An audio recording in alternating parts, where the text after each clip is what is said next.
Welcome to Scalapathy. Today we are interviewing a special guest, Blue Walls, to discuss his latest collection of poetry, Pomegranate, a quartet of poems. So, Blue, tell us about yourself and your book. Hello. First of all, thank you for having me. So I am a Lebanese writer, and I recently released my new quartet poetry collection titled Pomegranate.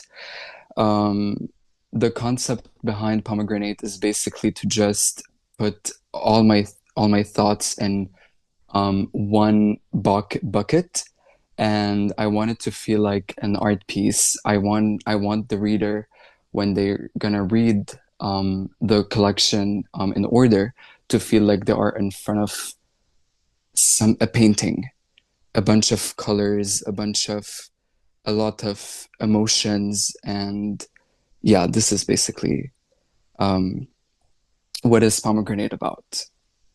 That's so cool. It's kind of like going to your own art exhibit, but within one book.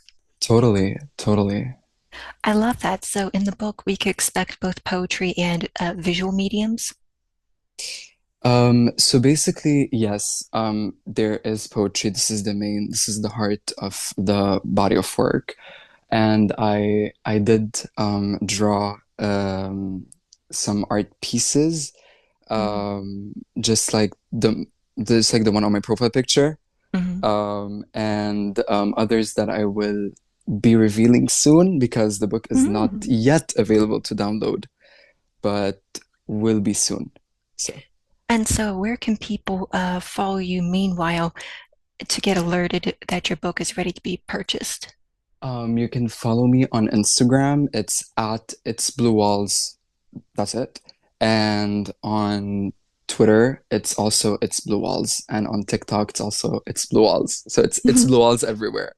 Yes, and that's Blue Walls with an E to our Yes. listeners. Yes.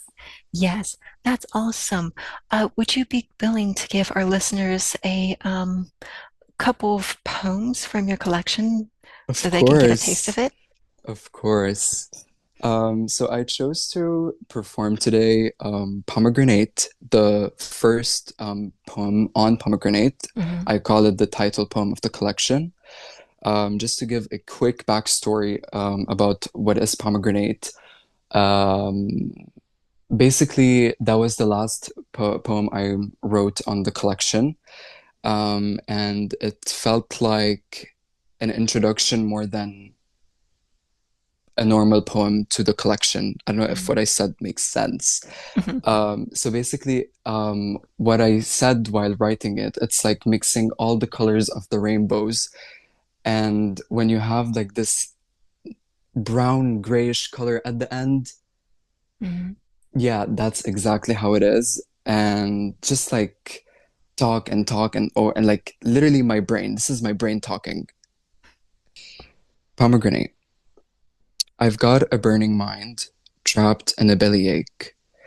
Stripped down fountain lies, Egyptian cries. Married to the sky, a birthmark on my spine aches to pain. A new victim in sight, grant me the power to show you light. I'm tangled in intestines, wrapped in sores and skin. Rush the divine, borderline, I can compile. Death sweats and grinds beneath my glass of wine. Heavy water glance, to pride I comply. Dog hours resisting all the thunder. Dawn rises high, pomegranate blood spills over my fault line. A honeyed glance from a ground pine, drowning in smoke, climbing high each breath, a shiver to my neckline. That's it. Mm, I love that. Dear listeners, I hope you just are snapping your fingers along with me. Thank you so much. Um, And so now we're getting into the meat of this interview, which I'm sure many of you are wondering, what got you started into poetry? So, since I was young, I always wanted to create something. Mm, So, I've been writing like silly stories ever since I was 9, I think. mm, So my mom got me an agenda. Okay, it was a Spider-Man agenda, and I didn't use it to write like what I have on the daily or like my homework. I used to write on one page a story and on the other a drawing that will go along with the story. mm, And always the stories are from my imagination, and I had a rule. They cannot be more than one page. The story cannot surpass more than one page. So then I continued with that and I stopped writing. Um, and I got back to it at 15, um, where I wrote poetry again and I kept it for myself for a while. And then I decided to create Blue Walls. This, I don't want to say fictional character, but this alter ego mhm. that is gonna speak for me, but not only for me, but for others. Um, so yeah, this is where I got into releasing my poetry and like writing poetry for the public, let's say. That's so cool. And I love how you explain pretty much your creative build and creative process Mm. from beginning and then what we can expect now and the persona that you have created. So let me ask you this. Um, who are your poetry heroes or mentors? Okay, so that's a question that I get asked a lot by my friends and the people Mhm, who read my stuff. And basically, um, I take a lot of my inspiration from musical artists. mhm, Um, if I have to name an artist, I would say Ethel Cain. mm, Great writer, amazing writer. And if I have to name a poet that I actually admire, it would be Dylan Thomas.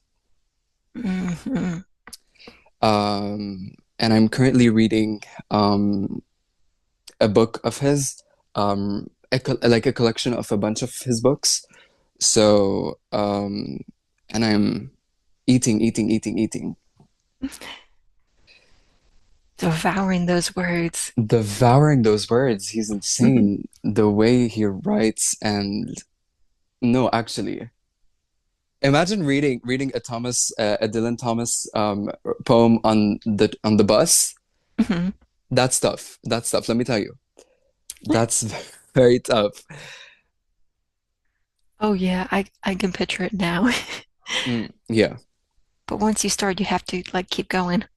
Yeah, no, exactly. You cannot like read a poem that like stop. It just it goes on and goes on, goes on. Mhm. Yeah. Oh, I love that. Um, my next question would be thinking about like key elements. What are the key elements for you in creating a body of work like Pomegranate? Mm. Um, basically, when I always want to create a body of work. I enjoy writing a whole project instead of like writing one poem and put it out alone.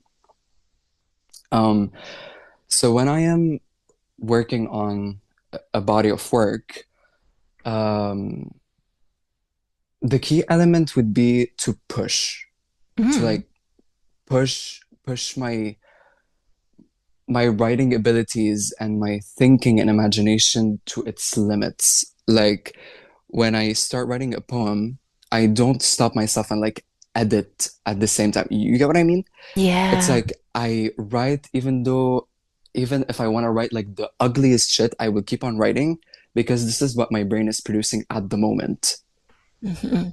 So I will write what I have in mind and then sleep on it and get back to it when I need to.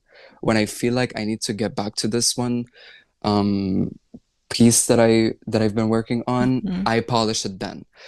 So I think this is the key element in writing something, whether it's a collection, it's a poem alone, or uh, I don't know. So yeah, just like push yourself to the limits. Mhm. You just stay there in that moment until you kind of like are done, and then you Mm, come back to it. yeah, yeah, I really like that. I am the opposite. I just hop around all the time. Um, yeah, and it takes forever, but results are results. but, yeah. I mean, sure. It's just like I'm a fast writer. So like when I write when I'm like when I need to write Mhm. I write like a page, a complete page in like 5 minutes. Wow. But there's a but. Um you can't come and read what I just wrote after the 5 minutes because that would Gotcha. be full madness and awfulness and I don't know. I can be talking about how much I love my mom and I can then talk about killing myself on the next verse. So there's a lot of things that can yeah, so I love that. I love the snowballing. You talk about, you know, one subject, then you just go completely transition. It's like, where did that end up? And mm, that's just kind of a beauty of it, of like how the artist's mind works. yeah, yeah. Yeah. And so this is probably going to be a drastic transition, um, considering what we ended on. Hmm. So, in talking about art in our current political landscape, how do you stand under this current climate in the world? And how are you able to keep writing? You know, the world today is heavy with uncertainty, especially for young voices like mine. Um, and being Lebanese, I come from a land that knows both the weight of history and the urgency of survival. So, this teaches me that words are not just an escape, but a form of endurance. And personally, I write because even in darkness, language is a kind of light. I write because the world, no matter how fractured and destroyed it is, still needs poetry, perhaps now more than ever. So, I do not write despite the current climate. I write because of it. Because in every crisis, there's something worth preserving, something worth remembering, worth fighting for. So, my poetry is my way of saying, I'm here, I see, I feel, and I will not be silent. And this is how everybody should take it. This is how everybody should take their art and their their sayings. I have a question for you. Yes.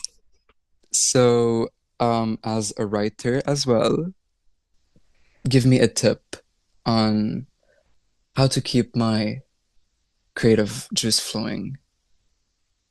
Because Ah, I struggle with writer block a lot. yeah. What I've kind of learned is my writer's block has to do with at sometimes it has to do with nervousness and fear. Hmm. And if I'm afraid, I will be locked up mentally and unable to do anything. So at that point, what I usually do is some other form of art, or I even just go out in nature. If you walk enough, just walk enough, at some point, you'll have thoughts and you'll be able to write it down. So having my phone with me or some notebook is an absolute necessity. Mm-hmm. This may not work for everybody because disabilities and such. So usually it has to be something that evokes the emotion. Mm-hmm. You can watch a TV show. You can even write about, man, I have a block. I have a writer's block. There Mm-hmm. is a pencil on my table. There is a laundry that I have not done yet. I have not folded Mm-hmm. it. That I understand. That I Yes. understand. And so you just write into the block as well, Yeah. write into observations. After a Yeah. while, that will start getting the gears churning. Mm-hmm. Yeah. No, that's I can relate to you Mm-hmm. on so many levels. It's yeah. It's just like I can go for like month without writing. I be writing, but like small stuff that are not even something to like work on later. Mm-hmm. So yeah, but whatever. Yeah, but art as a process and not a Mm, product. exactly, exactly, exactly. Where do you ultimately aspire to be as a poet? It's like my goal. Yeah, like your goal, your biggest dream. Okay, I always dream about that, and it's actually to just like be a voice for my for my country and for my people, and also make my mom and dad proud. Um, yeah, you know, because like I'm here, like in another country. I'm in France, Mm-hmm. for my studies. I'm away from where I'm from. I'm Mm-hmm. away from my bubble. Um, so I think I'm here for a reason, and yeah. So just like make them proud on every level. Oh, that's that's wonderful. And like Thank you. I hope they are proud of you now. I Thank hope you. they, continue to be prouder and in awe of the person that they helped, grow. Thank you so much. And yeah, okay, so we're now on to the final question. Mm-hmm. What do you think is most important for artists to do in this current moment in time? Mm, get outside. Mhm. Touch some grass. Touch some grass. Um, see the world, actually. Like, and just let your brain, let your mind analyze what you see. I don't know if you get what I mean, but Mhm. like just take a breath and just like you said, art is a process, not a product. So take everything slowly and keep on doing what you're doing because what you're doing is beautiful. And for me, everything is art. I see everything in an art way. I can see a Mhm. pile of laundry and I can say, wow, I'm not literally not joking. Mhm. So yeah, just get out, touch some grass, and take it easy because it's gonna be fine. Thank you so much for coming, Blue. And thank you, viewers, for listening. You can follow Blue again on Instagram at It's Blue Walls. That's Blue with an E. And check out his book, Pomegranate, a Yes, quartet of poems. Subscribe to Scalepathy to listen to more content and check out our digital zines on our website, vialbones.wordpress.com. There's still time to submit to our latest zine call, My Eldritch Horsey. Deadline March 1st, midnight. Until next time on Scholepathy, let your bones scream.